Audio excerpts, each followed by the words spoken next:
Assalamualaikum warahmatullahi wabarakatuh. Kembali lagi bersama dengan Pak Guru Ade.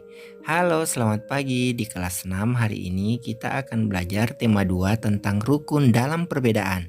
Subtema 1 pembelajaran 3. Sebelum memulai kegiatan kita pada hari ini, jangan lupa berdoa dan mengisi daftar hadir ya. Adapun kompetensi dasar yang akan kita pelajari hari ini, muatan IPA yaitu adalah menganalisis cara makhluk hidup, menyesuaikan diri dengan lingkungannya, dan menyajikan karya tentang cara makhluk hidup menyesuaikan diri dengan lingkungannya sebagai hasil penelusuran berbagai sumber. Muatan pelajaran yang kedua yaitu bahasa Indonesia, di mana kita akan menggali informasi penting dari buku sejarah menggunakan aspek apa, di mana, kapan, siapa, mengapa, dan bagaimana.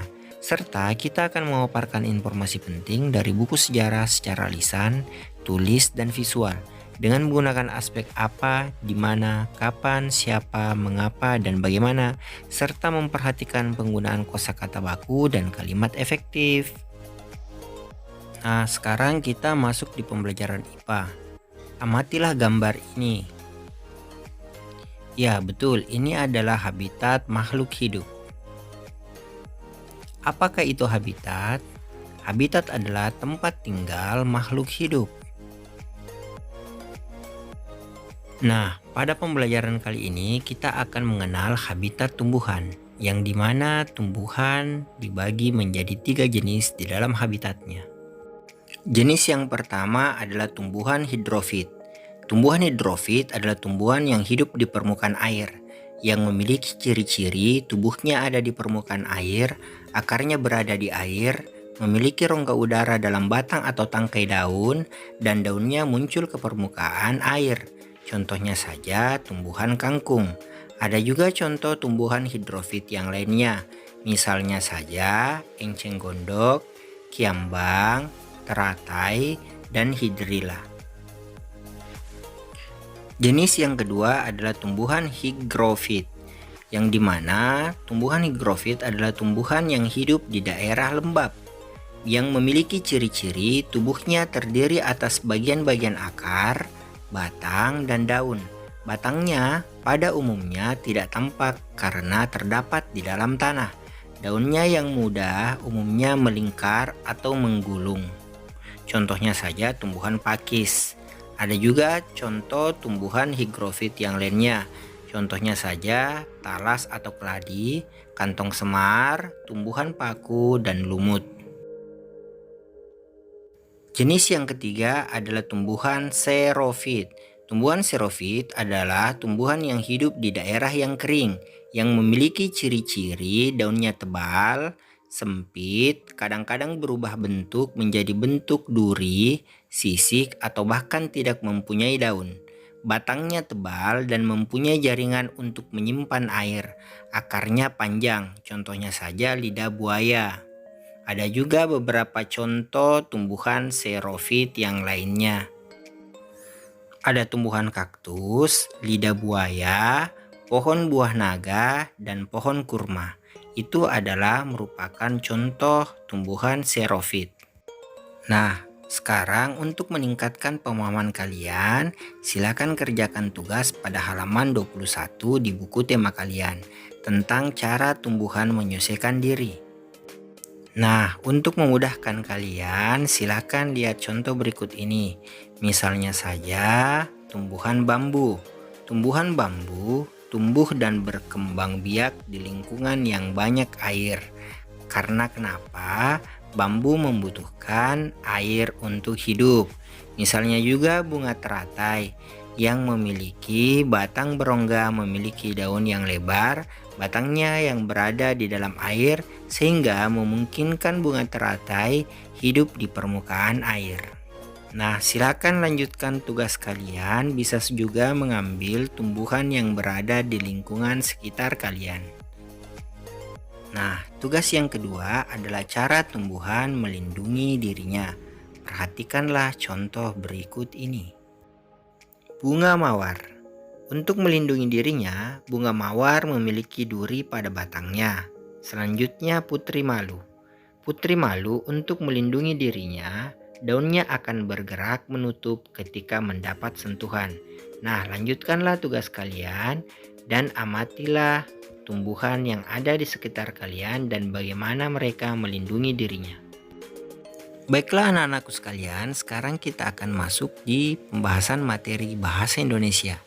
Nah, galilah informasi dari teks berikut ini yang berjudul Proklamasi Kemerdekaan Indonesia. Selanjutnya, kita akan mempelajari tentang para tokoh yang telah berjasa terhadap kemerdekaan negara Indonesia. Perhatikan penjelasan berikut dengan seksama. Proklamasi Kemerdekaan Indonesia. Proklamasi Kemerdekaan Indonesia memberi makna yang sangat penting bagi bangsa Indonesia. Sejak teks proklamasi kemerdekaan dibacakan, rakyat Indonesia memiliki negara yang merdeka, berdaulat, dan bermartabat. Tonggak sejarah tersebut tidak akan terjadi apabila tidak ada anak bangsa yang berani memproklamirkan kemerdekaan.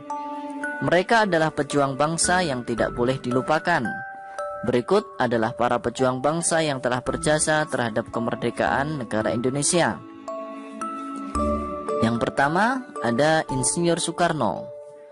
Merupakan salah satu orang yang berjasa dalam mendirikan negara Republik Indonesia sebagai negara berdaulat. Bung Karno lahir di Blitar, Jawa Timur 6 Juni 1901 dan meninggal di Jakarta 21 Juni 1970. Bung Karno menyusun konsep teks proklamasi di rumah Laksamana Tadashi Maida bersama Bung Hatta dan Mr. Ahmad Subarjo. Ia kemudian menandatangani teks proklamasi atas nama bangsa Indonesia bersama Bung Hatta. Bung Karno membacakan teks proklamasi kemerdekaan Indonesia di kediamannya di Jalan Pegangsaan Timur nomor 56, Jakarta. Yang kedua ada Dr. Andes Haji Muhammad Hatta atau Bung Hatta. Lahir di Bukit Tinggi, Sumatera Barat, 12 Agustus 1902. Beliau wafat di Jakarta 14 Maret 1980 pada usia 77 tahun. Bung Hatta menyusun konsep teks proklamasi bersama Bung Karno dan Mr. Ahmad Subarjo. Ia ikut menandatangani teks proklamasi atas nama bangsa Indonesia bersama Bung Karno. Muhammad Hatta adalah wakil presiden pertama Indonesia. Selain itu, beliau adalah Bapak Koperasi Indonesia. Yang ketiga, ada Ahmad Subarjo Joyo Hadi Suryo. Lahir di Karawang, Jawa Barat, 23 Maret 1896. Dan wafat 15 Desember 1978 pada umur 82 tahun. Beliau adalah Menteri Luar Negeri Indonesia yang pertama. Ahmad Subarjo merupakan salah seorang tokoh dari golongan tua yang berperan dalam mempersiapkan proklamasi kemerdekaan Indonesia. Ahmad Subarjo ikut menyusun konsep teks proklamasi di rumah Laksamana Tadashi Maida bersama Bung Karno dan Bung Hatta. Selanjutnya ada Laksamana Tadashi Maida. Adalah seorang perwira tinggi Angkatan Laut Kekaisaran Jepang. Beliau membantu persiapan konsep teks proklamasi kemerdekaan dengan mempersilahkan rumahnya digunakan untuk kegiatan yang sangat penting. Di rumahnya berkumpul para tokoh bangsa yang berjasa besar. Walaupun beliau orang Jepang, beliau rela membantu Indonesia karena simpati terhadap rakyat Indonesia. Selanjutnya ada Soekarni, lahir di Blitar, Jawa Timur, 14 Juli 1916. Beliau wafat di Jakarta 7 Mei 1971 pada usia 54 tahun. Nama lengkapnya adalah Soekarni Kartodiwirjo. Soekarni adalah salah seorang tokoh pemuda dan pejuang yang gigih melawan penjajah. Soekarni mengusulkan agar yang menandatangani teks proklamasi adalah Bung Karno dan Bung Hatta atas nama bangsa Indonesia. Berikutnya ada Fatmawati yang bernama asli Fatimah.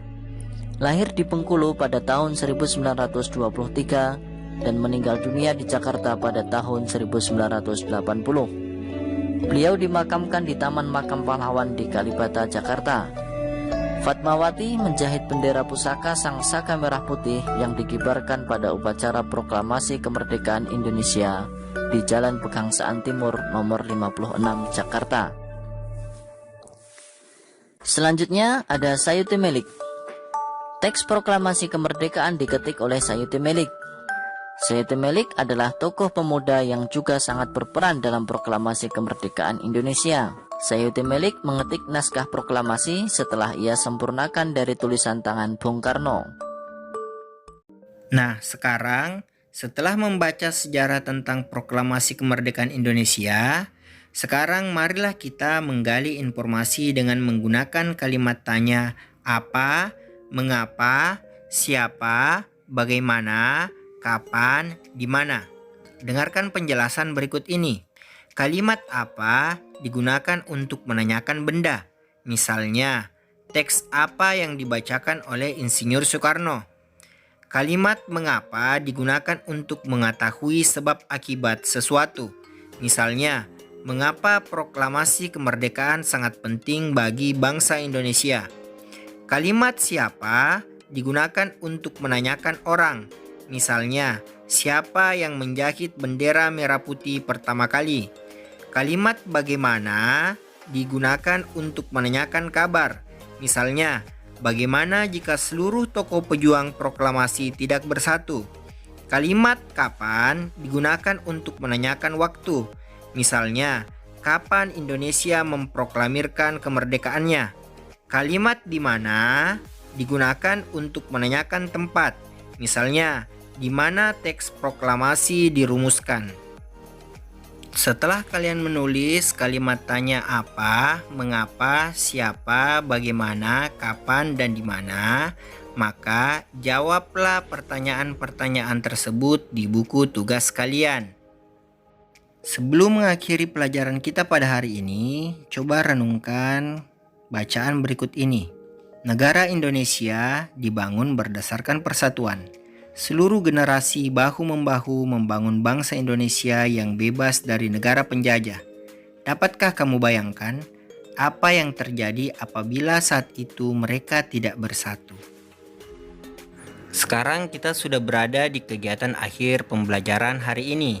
Jangan lupa berdoa setelah belajar. Tetap jaga kesehatan. Semoga pembelajaran hari ini bermanfaat. Terima kasih. Wassalamualaikum warahmatullahi wabarakatuh.